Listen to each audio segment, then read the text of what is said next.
President Donald Trump often criticized reporters for asking about the Jeffrey Epstein case.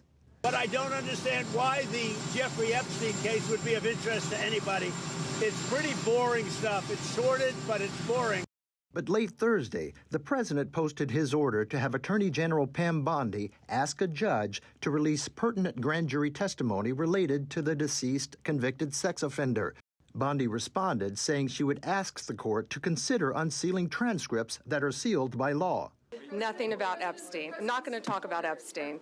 Bondi earlier this month added to the fury surrounding the case with a report that concluded there was no evidence to support conspiracy theories about Epstein's clients and going back on a promise made by Trump to eventually release the so-called Epstein files. Well, in terms of redactions or grand jury seals, those are questions for the Department of Justice. Those are also questions for the judges who have that information under a seal, and that would have to be requested, and a judge would have to approve it. That's out of the president's control. Trump says he will also sue the Wall Street Journal for publishing a risque personal note to Epstein Trump allegedly wrote in 2003, something Trump called fake.